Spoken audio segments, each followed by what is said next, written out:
Feliz Páscoa. Daqui a pouco essa expressão vai ser usada durante toda a semana aí, não é? Já estamos na semana da Páscoa e nós queremos cumprimentar a todos que estão nos ouvindo agora com a graça e a paz do Senhor Jesus.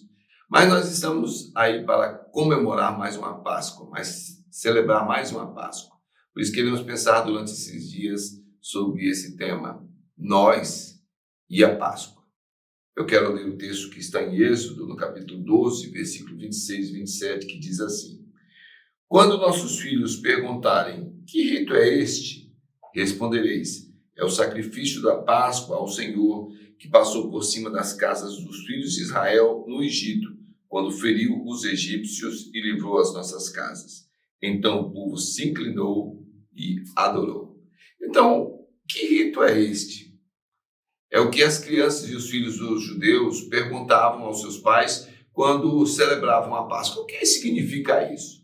Porque a Páscoa judaica é a celebração do êxodo do povo de Israel. Você vai encontrar isso aí em Êxodo, capítulo 1 a 12. Eu recomendo a leitura, principalmente com as crianças, explicando o significado da Páscoa para os judeus. Era a celebração porque eles se lembravam do livramento que ocorreu da escravidão que eles tinham no Egito, durante tantos anos escravizados ali. Então, segundo a lei de Moisés, no Antigo Testamento, as famílias judaicas devem celebrar a Páscoa como fazem até hoje. E nós podemos ler sobre a Páscoa, como eu disse, em Êxodo, no capítulo 12, quando a mesma foi instituída pelo próprio Deus através de Moisés. Foi um momento histórico, foi um momento assim, de muita comoção, a toda aquela história por trás do contexto da escravidão, e nós podemos aprender muito lendo a Bíblia, explicando para os nossos filhos principalmente, porque essa pergunta persiste.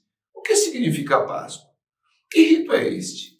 Os descendentes de Abraão formaram um povo escolhido por Deus. E de Abraão veio Isaac, e de Isaac veio Jacó e Esaú, e Jacó formou então através dos seus filhos as 12 tribos de Israel. E aí, então, depois do desenvolvimento da história, Israel vai morar no Egito, porque José tinha se tornado governador do Egito, um homem muito poderoso, e então Israel é beneficiado durante aquele tempo em que mora ali.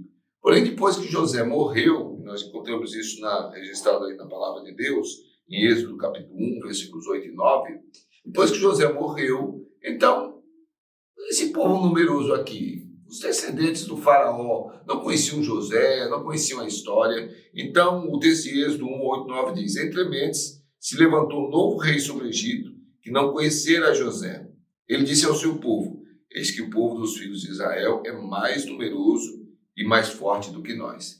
Então, o Egito passou a escravidar Israel, que teve uma vida de humilhação, trabalhos forçados, mais ou menos aí 430 anos, e Deus levantou então um libertador chamado Moisés. É uma saga, é uma história, e o Egito foi abalado pelo poder de Deus em todas as suas estruturas. Os seus deuses foram atingidos através das pragas que Deus mandou durante esse período.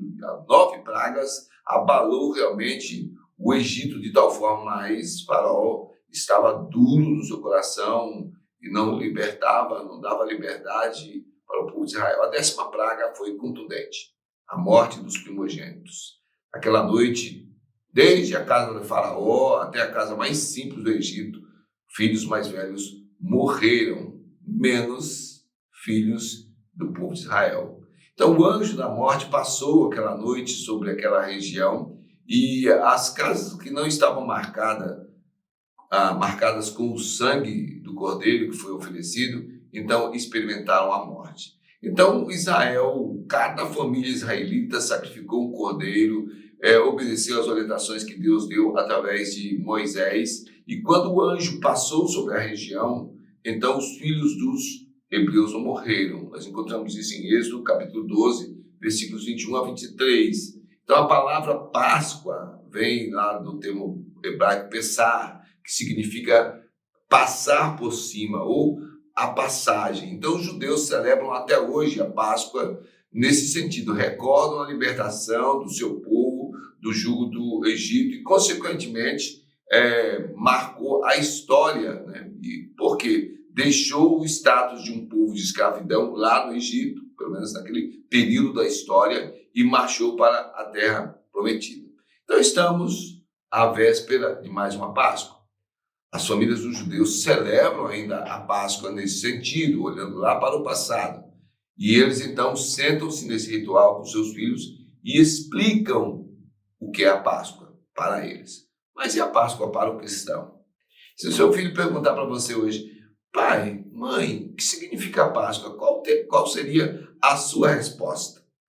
Como é que você vai explicar a respeito da Páscoa? É isso que nós queremos fazer durante esta caminhada. Hoje é a introdução, vamos caminhando passo a passo, mas nós desde já vamos olhar como cristãos, como é que nós devemos celebrar a Páscoa, que é o sacrifício, que nos lembra o sacrifício de Cristo Jesus para nos libertar do jugo do pecado. Então vamos caminhar durante essa semana, meditando, usando a palavra de Deus e trabalhando esse significado para que o Senhor seja glorificado durante esses dias. Feliz Páscoa! Qual é o significado para nós?